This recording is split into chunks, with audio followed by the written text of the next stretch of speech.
千里之行，始于足下. A journey of 1,000 miles begins beneath the feet. We now gather in the Tao to travel the journey together. Welcome to Tao Talks with Derek Lin, where we take a deep dive into the Daodejing by Lao Zi. As ever, I would like to extend a warm welcome to one and all. Thank you for joining us. I want to invite you to center your thoughts and direct your attention to this moment in time, to the here and now, to be fully present and mindfully aware as we all ready ourselves for this sacred process in the Tao with one another. Once upon a time, in ancient China, there was a young disciple who moved into a remote monastery to study the Tao with a Tao sage. Upon arrival, he was greeted by the Tao sage. The master said to him, "You have just arrived, so you are not yet familiar with the layouts of the monastery, and you have not met your instructors and fellow disciples. Take some time to visit with them and get to know them." So the young disciple bowed. This was his first task. Over the next few days, the young disciple explored the monastery whenever he was not occupied with studying, meditating, or doing his share of the daily chores. He introduced himself to everyone. He got to know everyone. Then he reported back to the Tao sage. He named all the people he met, and he said, "Master, I have completed the task that you set before me. I now know everyone in the monastery. What is my next task?" The Tao sage asked, "Are you sure about that? You know everyone in the monastery?" The young disciple nodded in confirmation. The Tao sage said, No. There is one last person you have not gotten to know." The young disciple was a little surprised. That is not possible, master," he said. "I was careful in making sure to meet every person. How could I have missed anyone?"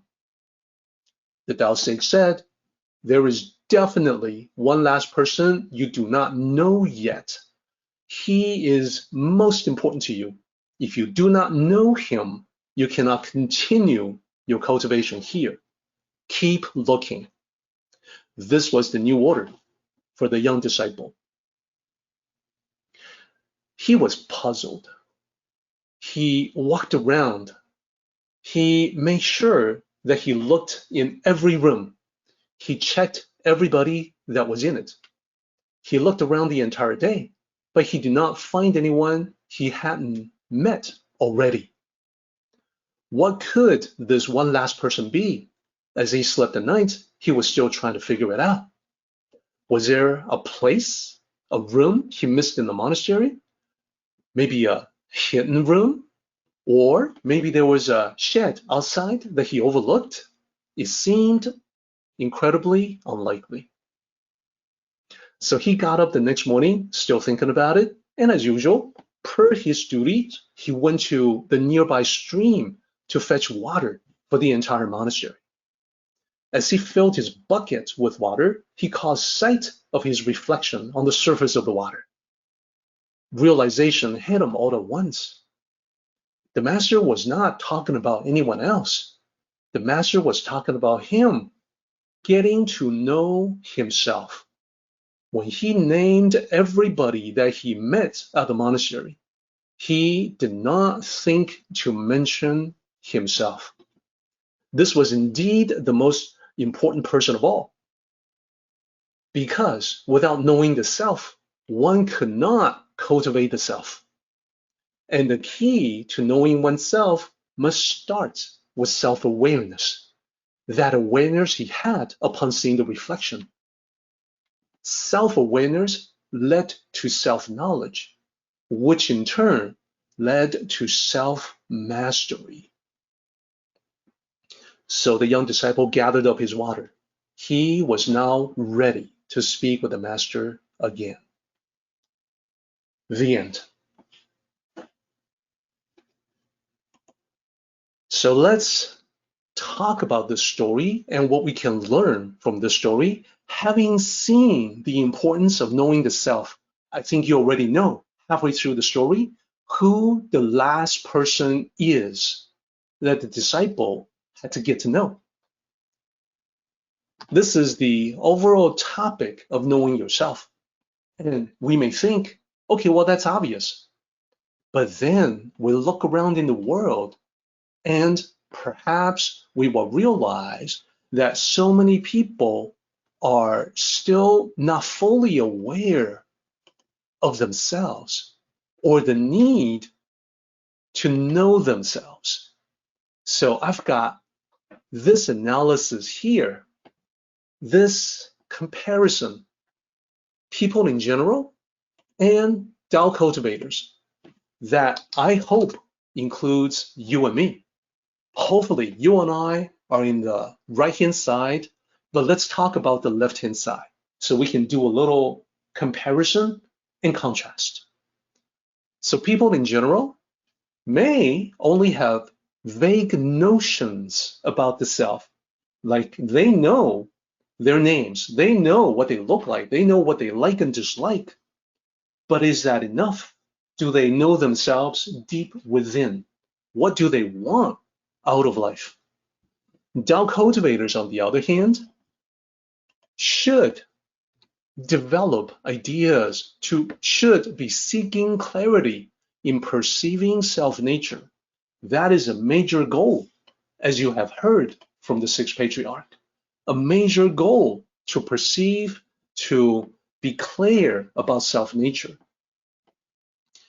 People in general may be unclear as to what they are looking for, what they're looking to get out of life. Like, what do you really want? Now, Tao cultivators, which I hope, again, includes most of us here, Tao cultivators should understand the path they're on and why they're on it. Why are you and I on this path of studying the Tao? Are we on this path?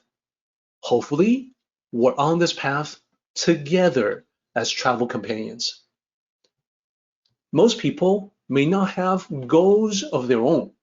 Now, they may be surprised to hear me say that. What I mean is, the goals that they have, are those goals really theirs? Or is it the expectations of society or other people?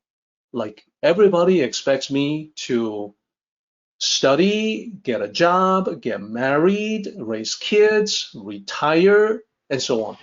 Society has certain expectations. Society says that it's a good thing for people to accumulate wealth, become wealthier, and so forth. Now, is that what people actually want for themselves? Maybe it is, and that's great. But do they have clarity on that? Is it really what they want? If they chase goals dictated by society, when they're at the end of it, okay, now I've gathered all the material resources, I live well, I'm affluent, I've got kids, I've done this, I've done that, I had a good job, I had a good career, then they may say, why do I feel so empty? This is what we're talking about when it comes to the Tao. In the Tao, we must know exactly where we are going. What is the destination? It doesn't have to be too specific, but we must have a clear idea about the end goal. What are we trying to get? Where do we want to get to? We may not absolutely get there, but it's a success to even get close to a meaningful goal, a meaningful destination in life. People in general may work hard for years only to feel empty and devoid of purpose. And this is something that you hear a lot from retirees. Now that they're done with work, what's next? And it turns out they had derived their identity connected it inextricably to their career. And now that the career is done, they feel at a loss. Tao cultivators should understand that we proactively create a meaningful life for ourselves. People in general may harbor a false sense of accomplishment that, based on the material accomplishments they have, it may actually go to their head. Look at me, look at how wealthy I am, look at how famous I am, etc. That is not accomplishment from the Tao perspective because it's tied to the material world. This is why people in general may become arrogant upon having those material accomplishments. But for Tao cultivators, we must keep everything in perspective in order to remain humble. And there's the reiteration on the theme of humility again.